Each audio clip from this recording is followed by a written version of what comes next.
News 24 తెలుగుకి స్వాగతం. నా పేరు రవలి. వార్తల్లోని ముఖ్యాంశాలు ఇప్పుడు చూద్దాం. ప్రభుత్వ విద్యా సంస్థలను నిలబెట్టే బాధ్యత ప్రజా ప్రతినిధులదేనని ఎమ్మెల్సీ అలుగుబెల్లి నర్సిరెడ్డి అన్నారు.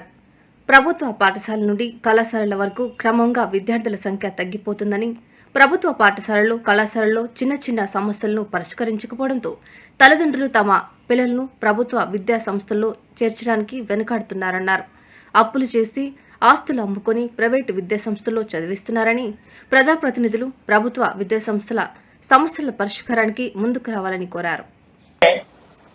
వాళ్ళు చొరవ తీసుకుంటేనే ప్రభుత్వ విద్యా సంస్థలైన పాఠశాలల మొదలుకొని కళాశాలలు యూనివర్సిటీల వరకు కూడా నిలబడే అవకాశం ఉంటుంది. అందుకు అన్ని స్థాయిలలోని ప్రజాప్రతినిధులు చొరవ తీసుకోవాలని చెప్పి నేను కోరుతున్నాను.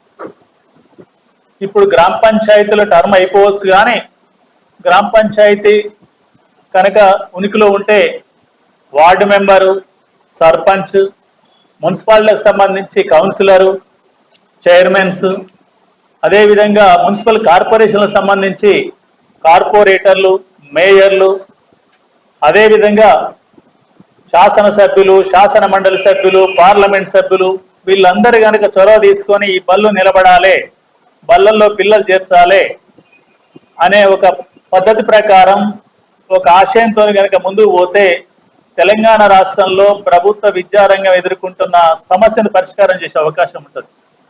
మీకు అందరు తెలియనిది కాదు, భద్రాద్రి కొత్తగూడెం జిల్లా కొంత మెరుగైన పరిస్థితిలో ఉంటుంది ప్రభుత్వ స్కూళ్ళలో ఎన్రోల్మెంట్.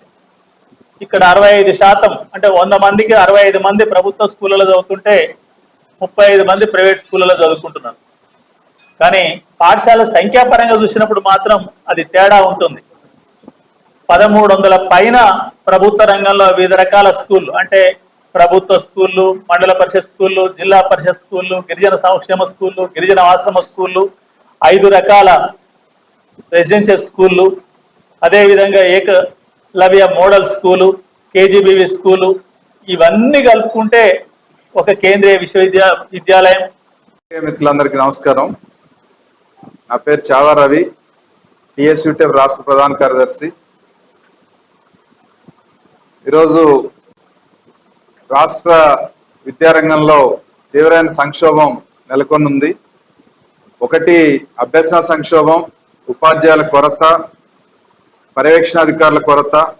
వీటన్నిటికీ ఇంతకుముందు ప్రభుత్వ పాఠశాలల పట్ల అందుకే పేరెంట్స్ లో విశ్వాసం కోల్పోతా ఉన్నటువంటి పరిస్థితి ఉంది. దీని నుంచి ప్రభుత్వ విద్యారంగం మీద కేంద్రీకరించి పాఠశాలల్ని అభివృద్ధి చేయాలంటే ప్రభుత్వం బాధ్యత ఉంది. అందులో ప్రధానంగా 33 జిల్లాలు అయిన తర్వాత ఇప్పటికి కూడా 33 జిల్లాలో 8 ఏళ్ళైనా ఇప్పటి వరకు రెగ్యులర్ డిఓ పోస్టుని మంజూరు చేయలేదు. కేవలం 12 జిల్లాల్లో మాత్రమే డిఓ పోస్టులు ఉన్నాయి. మిగిలిన 21 జిల్లాల్లో డిఓ పోస్టులు లేవు.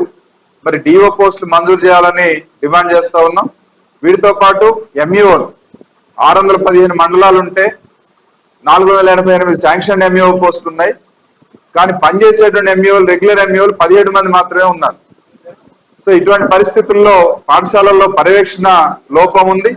అందుకనే ఉపాధ్యాయుల్లో కొంత అలసత్వం వచ్చిన మాట వాస్తవం. అట్లాగే కొందరు ఉపాధ్యాయులు సక్రమంగా వాళ్ళ విధులు నిర్వర్తించకపోవడంతో మొత్తం ఉపాధ్యాయ లోకం అంతా కూడా ఆ బదనాం మోయాల్సినటువంటి పరిస్థితి వస్తూ ఉంది. దీన్ని సరిచేయాల్సినటువంటి బాధ్యత ప్రభుత్వం మీద ఉందని చెప్పి డిమాండ్ చేస్తాం. అట్లాగే ప్రభుత్వ పాఠశాలల్లో ఉపాధ్యాయుల కొరత ఉంది. 22,000 ఉపాధ్యాయ పోస్టులు ఖాళీగా ఉన్నాయి. 11,065 పోస్టులు ఇప్పుడు రిక్రూట్మెంట్ కి నోటిఫై చేశారు. ఇంకా 10,000 పోస్టులు ప్రమోషన్ ద్వారా భర్తీ చేయాల్సి ఉంది. మరి గత 3 ఏళ్ల కాలంలో ప్రమోషన్ల కోసం మేము పోరాటాలు చేస్తే మా మీద కేసులు పెట్టారు. గత ప్రభుత్వం కోర్టుల చుట్టూ తిప్పుతా ఉంది.